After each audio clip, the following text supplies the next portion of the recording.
जय माता दी दोस्तों, मैं निशा रानी आपके अपने चैनल भव्या की आस्था पर आप सभी का स्वागत करती हूँ। दोस्तों, इस बार 17 सितंबर से पितृपक्ष की शुरुआत हो रही है और इन दिनों में पूर्वजों को याद करके उनके नाम का अनुष्ठान और तर्पण किया जाता है। ऐसी मान्यता है कि श्राद्ध पक्ष में पितृ धरती पर आते हैं। माना जाता है कि पितृपक्ष में पितरों का संबंध प्रकृति से भी होता है। पितृपक्ष में मनुष्य से लेकर पक्षी तक कई रूपों में पितृ हमारे घर पर आ सकते हैं। बस हम उन्हें पहचान नहीं पाते। किन किन रूपों में पितृ हमारे द्वार पर आ सकते हैं, इस बारे में पहले जानते हैं, उसके बाद में सुनेंगे पितृपक्ष के दिनों में सुने जाने वाली कुछ कथाएं। पितृपक्ष में यदि आपके घर में कोई गरीब, मेहमान, असहाय व्यक्ति आए तो उनका आदर सम्मान जरूर करना चाहिए। भूल कर भी उनका अनादर ना करें, उन्हें खाली हाथ ना जाने दें। श्राद्ध पक्ष में गाय और कुत्ते का भी द्वार पर आना बहुत ही शुभ माना जाता है। अगर यह रास्ते पर दिख जाए तो इन्हें मारकर भगाना नहीं चाहिए, बल्कि कुछ न कुछ खाने को देना चाहिए। पितृपक्ष में घर पर आए हुए कौवे को भी कभी नहीं भगाएं, बल्कि कौवे को भी भोजन दे। ऐसा करने से पितृ प्रसन्न होते हैं। धार्मिक मान्यताओं के अनुसार पितृपक्ष में 15 दिनों तक कौवे को द्वारा ही पितृ अन्न ग्रहण करते हैं। इससे न सिर्फ वे तृप्त होते हैं, बल्कि अपने परिवार वालों को भरपूर आशीर्वाद देते हैं। हिंदू धर्म ग्रंथों के अनुसार मनुष्य पर 3 प्रकार के ऋण होते हैं, जिनमें पितर ऋण, देव ऋण और ऋषि ऋण प्रमुख माने गए हैं, और इन सब में सर्वोपरि है पितृ ऋण। पितृपक्ष में श्रद्धा पूर्वक श्राद्ध कर्म करने से परिजन अपने इन तीनों ऋणों से मुक्त होकर मोक्ष को प्राप्त हो सकते हैं। पितृपक्ष में उनके श्राद्ध और तर्पण के अलावा पितृपक्ष की कथा का श्रवण करके अगर उनका पुण्य पितरों को अर्पित कर दिया जाए तो उससे भी पितृगण प्रसन्न होते हैं, प्रसन्न होकर तृप्त हो जाते हैं। वैसे तो पितृपक्ष 15 दिनों का होता है, लेकिन इस बार षष्ठी तिथि का क्षय होने के कारण पितृपक्ष 14 दिन का ही होगा। ब्रह्म वैवर्त पुराण के अनुसार देवताओं को प्रसन्न करने से पहले मनुष्य को अपने पितरों को प्रसन्न करना चाहिए। पितरों की आत्मा की शांति के लिए हर साल भाद्रपद शुक्ल पूर्णिमा से अश्विन कृष्ण अमावस्या तक के काल को, जिसे पितृपक्ष कहा जाता है, पितरों के नाम से दान पुण्य आदि कार्य किए जाते हैं। ऐसी मान्यता है कि इस दौरान कुछ समय के लिए यमराज जी पितरों को आजाद कर देते हैं, ताकि वे अपने परिवारजनों द्वारा श्राद्ध ग्रहण कर सके। पितृपक्ष में आपसे जितना भी हो सके सामर्थ्य के अनुसार दान पुण्य अवश्य करना चाहिए। साथ ही पितरों के नाम से कथा का श्रवण करना चाहिए। त्रेता युग में माता सीता द्वारा दशरथ के पिंडदान की कहानी तो सभी को मालूम होगी, लेकिन श्राद्ध का प्रारंभिक उल्लेख द्वापर युग में महाभारत काल के समय से मिलता है। महाभारत के अनुशासन पर्व में भीष्म पितामह के महाराज युधिष्ठिर के साथ श्राद्ध के संबंध में बातचीत का वर्णन मिलता है। महाभारत काल में सबसे पहले श्राद्ध का उपदेश आत्रि मुनि महर्षि ने भीम को दिया था। इसे सुनने के बाद श्री ऋषि निमि ने श्राद्ध का आरंभ किया था। उसके बाद अन्य महर्षि चारों वर्णों के लोग श्राद्ध करने लगे। वर्षों तक श्राद्ध का भोजन करते रहने से पितृदेवता पूर्ण तृप्त हो गए। श्राद्ध का भोजन लगातार करने से पितरों को अग्रीण रोग हो जाता है। इससे अब उन्हें कष्ट होने लगा। अपनी इस समस्या को लेकर वे ब्रह्मा जी के पास गए और उनसे इस रोग की मुक्ति दिलाने की प्रार्थना की। पितरों की प्रार्थना से द्रवित होकर ब्रह्मा जी ने कहा कि आपका कल्याण हो तो अग्निदेव करेंगे, अग्निदेव ही आप। फिर अग्निदेव ने पितरों से कहा, अब से मैं भी श्राद्ध में आपके साथ ही भोजन करूंगा। मेरे साथ रहने से आपका अजीर्ण दूर हो जाएगा। यह सुनकर पितृ बड़े प्रसन्न हो गए। तभी से श्राद्ध में सबसे पहले अग्नि का भाग दिया जाने लगा और पितरों को अजीर्ण रोग से मुक्ति मिल गई। ऐसा कहा जाता है कि अग्नि में हवन करने के बाद पितरों के निमित्त दिए जाने वाले पिंडदान को ब्रह्मा राक्षस भी दूषित नहीं करते। सबसे पहले श्राद्ध में हर एक व्यक्ति को अपने पितरों के नाम से कुछ न कुछ दान अवश्य देना चाहिए, लेकिन भगवान के कुछ भक्त ऐसे भी होते हैं जो दान देने के लिए बहुत ही कंजूसी करते हैं। लेकिन अब भगवान तो भगवान है, वो अपने भक्तों से दान लेने के लिए कुछ भी लीला कर सकते हैं, कैसी भी लीला रच सकते हैं। तो आज का जो श्राद्ध पक्ष की प्रमुख कथा है वो आपको सुनाने से पहले आप सभी को श्राद्ध की दक्षिणा की एक हास्य कथा भी सुनाते हैं। एक समय की बात है, एक पंडित जी थे। पंडिताईगिरी करके उसे जो भी कुछ मिलता था उसी से अपना घर परिवार चलाता था। एक बार पंडित जी बहुत दिनों तक कुछ काम नहीं मिला तो वे एक जाट से बोले, जाट देवता, आज तुम्हारे पिता मुझे मेरे सपने में दिखाई दिए। उत्सुक होकर जाट ने पूछा, क्या कह रहे थे? तो पंडित जी बोले, कहते क्या, तुम्हारा हालचाल पूछ रहे थे और कह रहे थे कि बच्चों से मुझे भुला दिया है क्या, जिस कारण मैं बहुत दुखी हूँ। अब जाट को याद आया तो वह बोला, पंडित जी आप तो ठीक कह रहे हो, मरने के बाद मैंने अपने पिता का श्राद्ध भी तो नहीं किया, शायद इसीलिए मेरे पिता दुखी थे। पंडित जी ने देखा दाव सही जगह पर लगा है तो कहने लगे, तो कर डालो पिता का श्राद्ध, इसमें देरी भी क्या कर रहे हो। अगले ही दिन जाट ने पंडित जी को घर पर बुलाकर घर जाकर पंडित जी ने श्राद्ध की सामग्री में बहुत सारी चीजें लिखवा दी। सोना चांदी भांडे बर्तन से लेकर खाने पीने की सारी सामग्री, इसके अलावा पिता को जो भी चीजें पसंद थी वह सभी कुछ लाकर जाट ने सामने रख दी। धूमधाम से पिता के श्राद्ध की तैयारी हुई। जाटनी से कहकर उसने तरह तरह के पकवान बनवाए।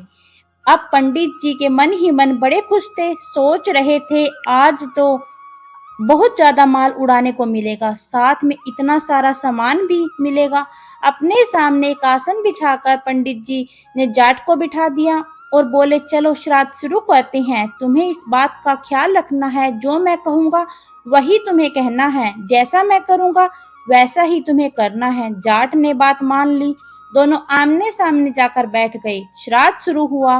पानी की तरफ इशारा करते हुए पंडित जी जाट जी से बोले, पंडित जी जाट से बोले, आचमनी में जल लेकर पहले आचमन करो। इसी तरह लोटे की तरफ इशारा करते हुए जाट भी पंडित जी से बोला, हाथ में मनी लेकर पहले जल से आचमन करो। पंडित जी बोले, भाई मैं तुम्हारे लिए कह रहा हूँ, आचमन तुम्हें करना है, मुझे नहीं। जाट ने तो पंडित जी की बात सुनी हुई थी कि पंडित जी जो जो कहेंगे जो जो करेंगे वैसा मुझे करना है, तो फिर जाट ने वही दोहराया। अब पंडित जी परेशान हो गए। फिर पंडित जी बोले, मूर्ख, श्राद्ध तेरे पिता का हो रहा है, मेरे पिता का नहीं। अपनी कड़क आवाज के साथ जाट ने भी पंडित जी को यही उत्तर दिया। जब बार बार जाट ऐसे ही करते रहा तो पंडित जी से रहा नहीं गया और गुस्सा दिखाते हुए कहा कि तू नहीं मानेगा। तो जाट ने अपना गुस्सा तान लिया और पंडित जी को दिखाते हुए बोला, तू नहीं मानेगा। पंडित जी ने आव देखा ना ताव, एक तकड़ा हाथ जाट की कनपटी पर जड़ दिया। फिर बोले, पहले तेरी खोपड़ी सही कर दूं, बाद में श्राद्ध होता रहेगा। जाट को वह थप्पड़ इतनी जोर से लगा कि 1 मिनट के बाद ही उसे होश आया। होश में आने के बाद उसने भी पूरी ताकत के साथ पंडित जी के कान पर तकड़ा हाथ दे दिया। अब पंडित जी को दिन में ही तारे नजर आने लगे। अब पंडित जी को 2 मिनट के बाद होश आया। तो अब क्या था, पंडित जी और जाट दोनों ही गुस्से में भर गए। अब तो लात घूसों से श्राद्ध होने लगा। पंडित जी जितनी लात घूसे जाट को मारते, जाट उतनी ही लाते उल्टी मारते। पंडित जी का गुस्सा जाट के जिस जगह पर पड़ता उसी जगह पर जाट पंडित जी को दोबारा मारने लगा। अब दुखी होकर मन ही मन पंडित जी सोचने लगे कि किस मूर्ख से पाला पड़ गया है। उसने बार बार जाट को समझाया लेकिन जाट के कुछ समझ में नहीं आया। नतीजा यह रहा कि बात पर बात बढ़ती चली गई और नतीजा गुत्थम गुत्था होकर लड़ने पर खत्म हुआ। कभी पंडित जी हारने लगते, कभी जाट हारने लगता। उनके लाते घुसों के वार ऐसे ही चलते रहे। आखिरकार मैदान छोड़कर पंडित जी को ही भागना पड़ा। प्रसन्न होकर जाट ने अपनी जाटनी के पास लौटा। जगह जगह से कपड़े फट जाने के कारण जाटनी ने वजह जाननी चाहिए तो जाट ने बताया कि पंडित जी के साथ श्राद्ध क्रम करते हुए यह सब हुआ था। जाटनी ने पूछा, श्राद्ध तो अच्छी तरह हो गया होगा ना? जाट ने उत्तर दिया, हाँ बिल्कुल, बहुत अच्छा हुआ। अच्छा नहीं होता तो मेरी हालत कैसे हुई। पंडित जी ने भी कुछ कसर नहीं रखी और मैंने भी बड़ी जोरों शोरों से काम लिया। फिर जाटनी बोली, अच्छा हुआ, लेकिन आपने पंडित जी को कुछ दक्षिणा वगैरह दी है या नहीं। तब जाट बोला, दक्षिणा तो कुछ नहीं दी, हम लोग श्राद्ध में ही इतने मगन हो गए थे कि पंडित जी की दक्षिणा और भोजन का तो ख्याल ही नहीं रहा। बेचारे पंडित जी बेचारा दक्षिणा लिए ही चले गए, अब तुम ही थोड़ा कष्ट करो और एक थाल में भोजन और साथ में दक्षिणा लेकर पंडित जी के बाद, वरना हमें श्राद्ध का कोई फल नहीं मिलेगा। यह सुनकर जाटनी बड़ी खुश हुई, नहा धोकर साफ सुथरे कपड़े पहनकर एक बड़े थाल में भोजन रखा और पंडित जी के घर की ओर चल पड़ी। उधर पंडिताइन प्रतीक्षा में बैठी थी कि पंडित जी श्राद्ध करने गए हैं, लौटते हुए अपने साथ बहुत सारी चीजें और बढ़िया बढ़िया पकवान लेकर आएंगे। लेकिन पंडित की इतनी बुरी हालत में जब पंडित जी को लौटा हुआ पाया तो उसे बड़ा दुख हुआ और सारी कहानी सुनकर वह क्रोध में भर गई। पंडित जी का क्रोध अब उतरा ही नहीं था, दोनों पति पत्नी क्रोध से उबल रहे थे। अचानक जाटनी वहां पर पहुंच जाती है। जाटनी को अपने घर आया देखकर दोनों ही गुस्से से उठ जाते हैं। जाटनी के घर के अंदर ही कदम रखते ही उन दोनों ने आव देखा ना ताव, जाटनी पर टूट पड़े, सारा गुस्सा उस जाटनी पर उतार दिया। जाटनी बेचारी चुपचाप उनकी मार सहती रही। वह सोच रही थी कि शायद इसी तरह दक्षिणा ली जाती होगी। बहुत देर तक पिट जाने के बाद वह पंडित जी के घर से निकलकर भाग गई। आकर जाटनी जाट से बोली, श्राद्ध करना तो आसान है किंतु दक्षिणा देना बहुत ही मुश्किल काम है।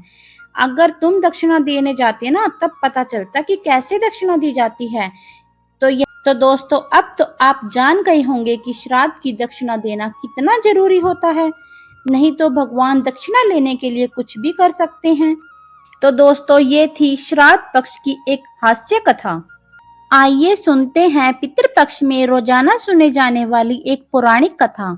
पितृपक्ष के पौराणिक कथा के अनुसार जोगे और भोगे दो भाई थे। दोनों अलग अलग रहते थे। जोगे धनी था, भोगे निर्धन। दोनों में बड़ा प्रेम था, लेकिन जोगे की पत्नी को धन का अभिमान था, किंतु भोगे की पत्नी बड़ी ही सरल हृदय की थी।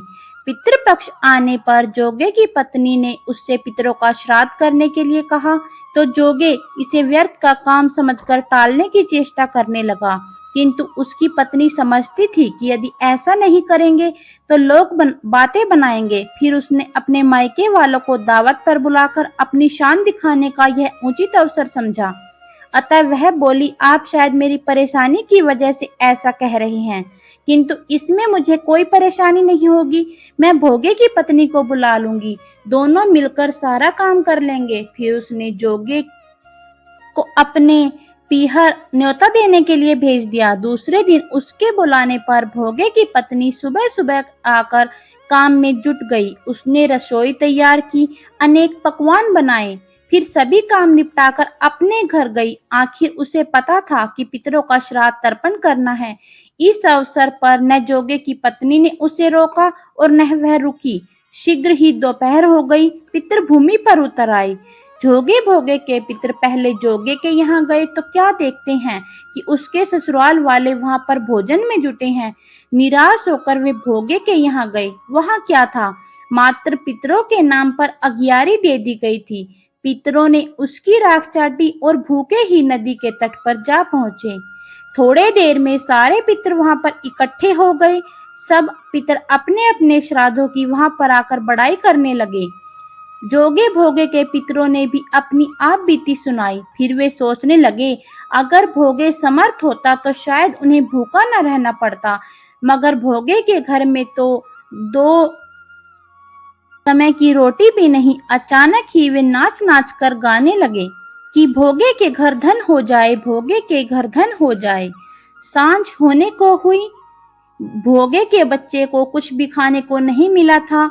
उन्होंने माँ से कहा, माँ भूख लगी है। तब उन्हें टालने की गरज से भोगे की पत्नी ने कहा, जाओ, आंगन में हांडी रखी है, उसे जाकर खोल लो, जो कुछ मिले बांट कर खा लेना। बच्चे वहां पहुंचे तो क्या देखते हैं, हांडी में मोहरे भरी पड़ी है। वो दौड़े दौड़े माँ के पास पहुंचे और सारी बात बताई। अगियारी दी हुई हांडी में मोहरे भरी पड़ी है। आंगन में आकर भोगे की पत्नी ने यह सब कुछ देखा तो वह भी हैरान हो गई। इस प्रकार भोगे भी धनी हो गए, मगर धनी बनकर भी उनको बिल्कुल भी घमंड नहीं हुआ।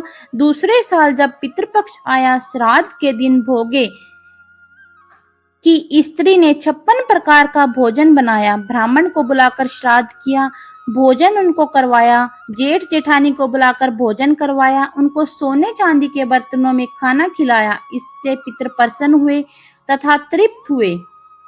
कहा जाता है कि पितृ कभी भी अपनी संतानों को परेशान नहीं करना चाहते। वो तो बड़े ही दयालु होते हैं, लेकिन संतानों की अपेक्षा से दुखी हो जाते हैं, क्योंकि संतान द्वारा श्राद्ध क्रम और पिंडदान आदि करने पर ही उन्हें तृप्ति मिलती है और वे अपनी संतानों को धन धान्य और खुश रहने का आशीर्वाद देते हैं। हमारे पितृ ये भी नहीं चाहते कि संतानें उनको तृप्त करने के लिए बहुत कुछ करें। वे तो श्रद्धा भाव से किए गए श्राद्ध से भी खुश हो जाते हैं और उन्हें ही स्वीकार कर लेते हैं। साथ ही यह भी कहा गया है कि श्रद्धा के बिना श्राद्ध अधूरा होता है। तो दोस्तों, आप भी पूरी श्रद्धा के साथ अपने पितरों का श्राद्ध करें और उनसे उनका आशीर्वाद प्राप्त करें।